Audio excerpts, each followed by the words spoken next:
everyone, welcome to our YouTube channel. I am Dr. Ashwati.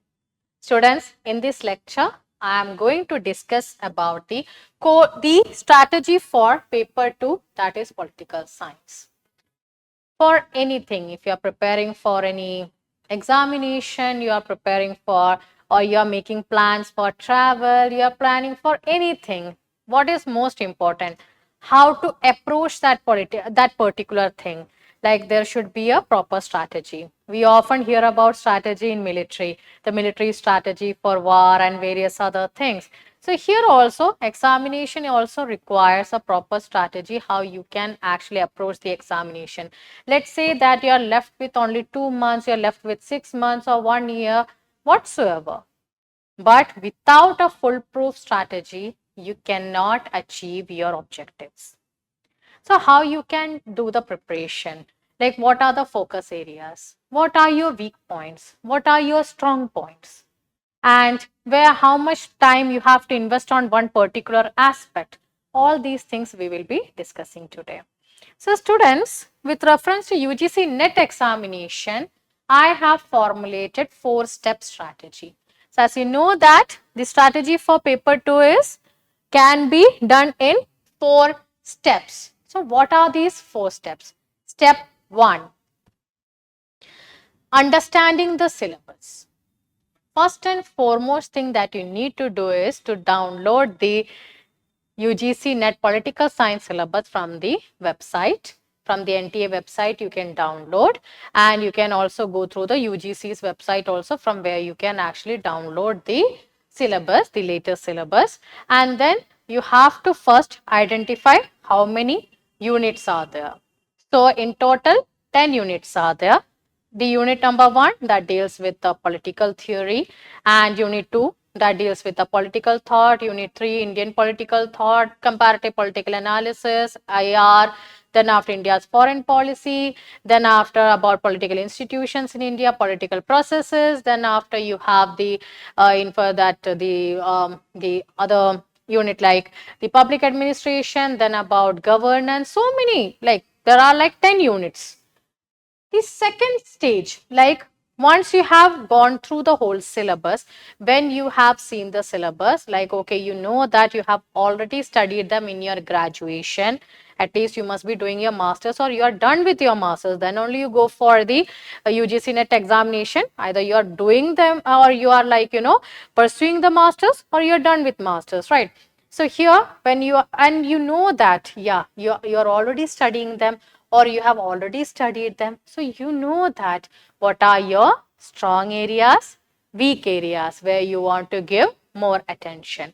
It is a very important element that you should actually do. You should have a self-realization that, okay, I'm good in these units, I'm not that much good in these units. So there is nothing called you don't know anything. You know everything. Once you are clear with your foundation, then it becomes a very easy, the preparation becomes more easy. Then after, the second element here is the correlation between the units. So when I say that correlation, you must be surprised at what is the correlation between the units. Let's say unit number 1, which is about political theory. Now here you have to study about concepts and traditions, right? Now in your unit number 2, it is about the political thought.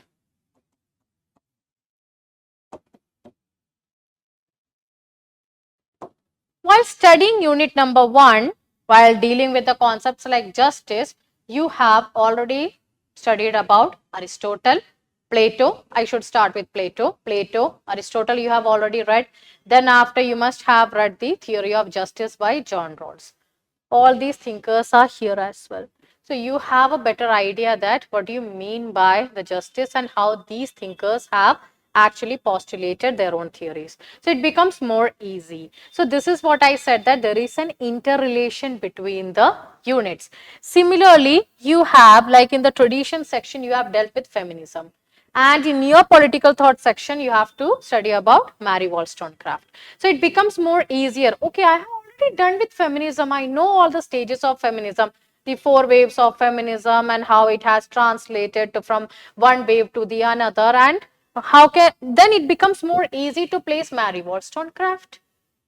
Similarly, there are so many concepts and traditions here. Liberalism, again, you have to deal with J.S. Mill here. Then after you have already studied about the Marxism in this section, then you have to study about Karl Marx in your political thought section. So it becomes more easy. Like, okay, I have read it. Now it becomes more easy here.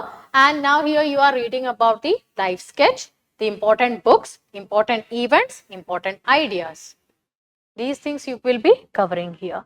Now, I will tell you something that these two units are associated with another unit, that is comparative political analysis. Now, here you have studied about democracy. In the unit number 4, it also has democracy, as well as you will be studying democracy in a comparative perspective. With that, you will also be studying about democratization. You have studied democracy, you know what is meant by consociational democracy, you know about polyarchy and various pluralist democracy, and all these concepts are clear here. Now, when you are dealing with the 4th unit, you will be dealing with the waves of democratization, how the first wave happened, second wave, third wave, fourth wave. So, it becomes more easy to understand here. So, here you can see that the unit 1 is very important because it is associated with unit number 2 as well as with that of unit number 4. And then you will be studying about colonialism, decolonization processes, and then after you will be studying about nationalism, different perspectives. And in comparative political analysis, when you will be studying nationalism, you will be getting a kind of a firm foundation on nationalism, like different types of debates are there. Let's say that primordial debate, the instrumentalist view, various types of views are there. So you will be applying them again in your, when you are studying with that of Indian nationalism in the unit number 7, that first stage. So it becomes more easy to understand as well. Then after, like in unit number 4, we will be dealing with theories of state. When we are studying about theories of state, the liberal state, the Marxist state, the post-colonial state, and different Gandhian state, there are different types of views are there. At the same time, you will be studying again in your unit number 8 or in your unit number 8 with reference to theory of Indian state, theories on Indian state. So again, you will be applying your liberal method, your Marxist understanding, how many Marxian Indian thinkers are there who have actually developed their view on the Indian state. So it becomes more easy. So you can see the interconnections here. And then after, like, let me speak on the another one.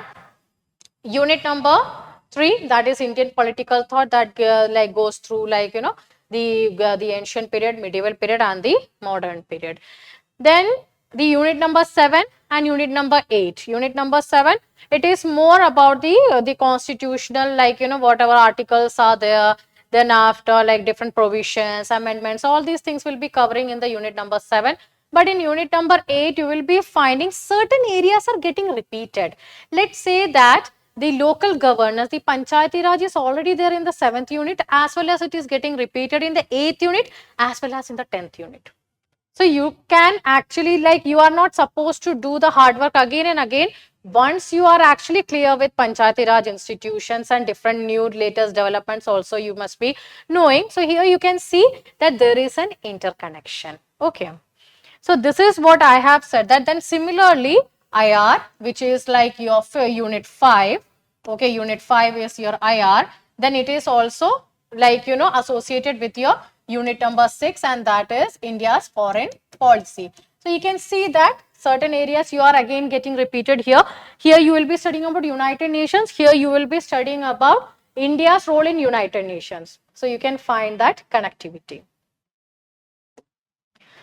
Then after, my third point here in the step 1 is that start with unit 1 for firm foundation. Yes, this is a very important element, students. When you are planning to start your preparation, start with unit number 1 because it is about political theory.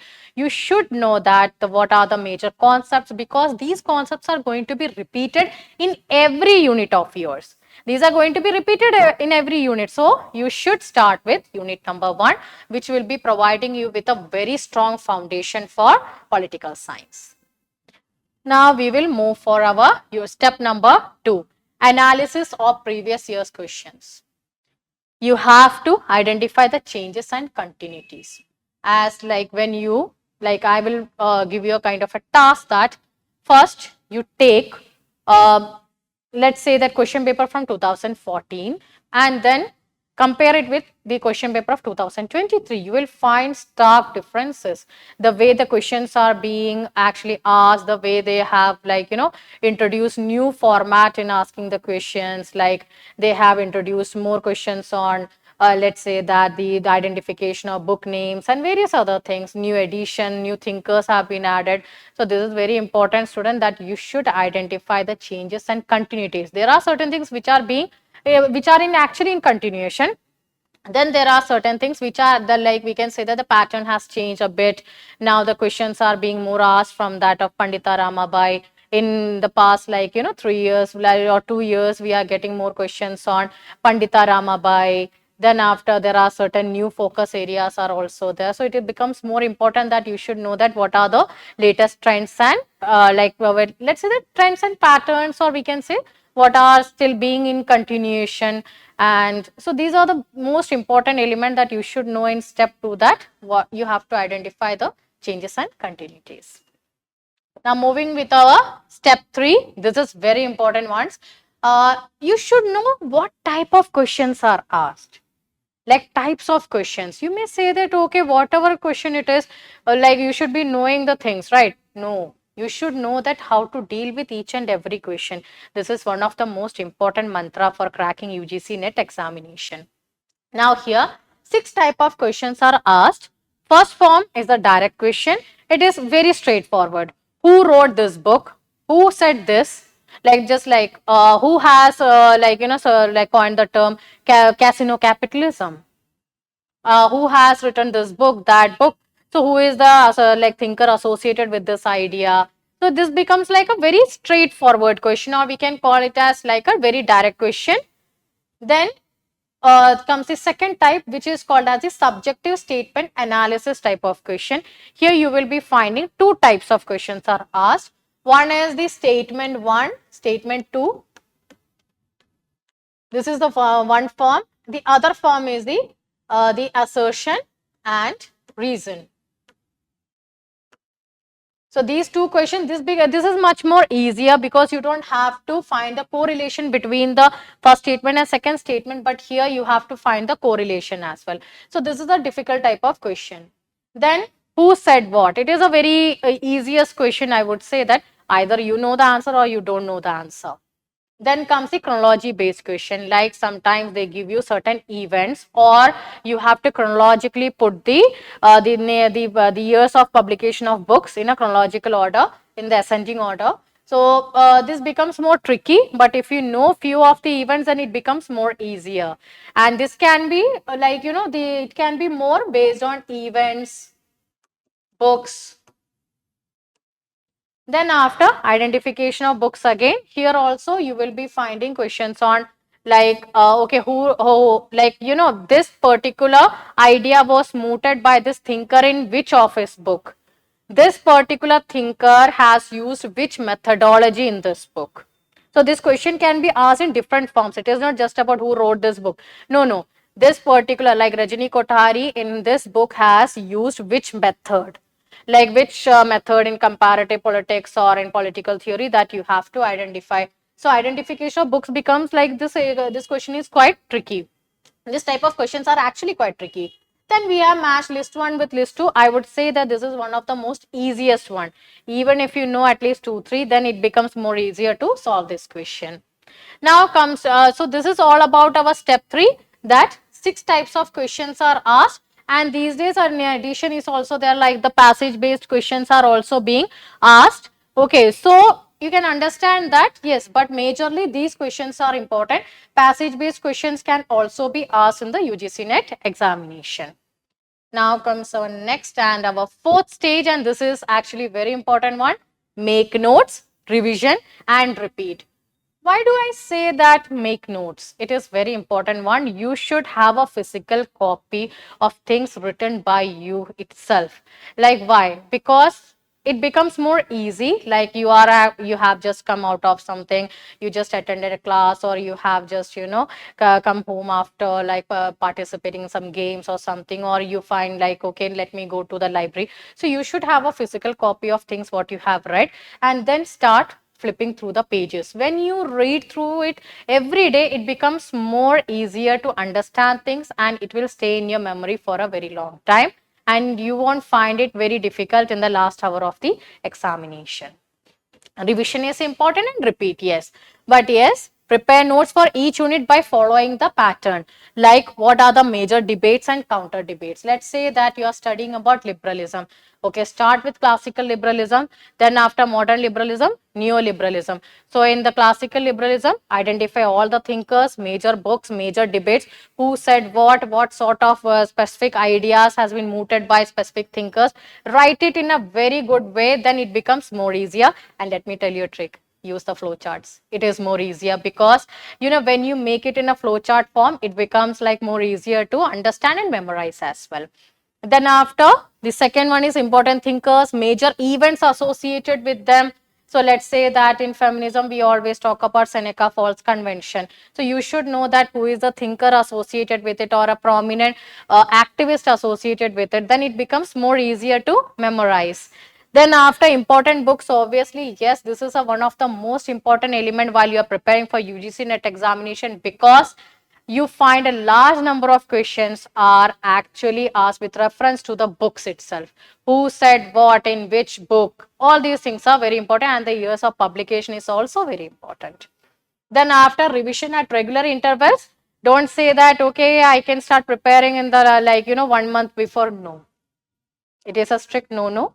You have to start preparing at least you need a 6 months time to prepare the you have to to cover all the units, like 10 units are there, so many thinkers are there, so many ideas are there. Revision is important. Practice question through mock tests. Yes, this is also very important, that you should actually you should know that how much you have learned things. So please do go for the mock test, because it is going to provide you with a confidence as well, that how much you have learned. So students, that's all in this lecture, and see you in another lecture. Bye.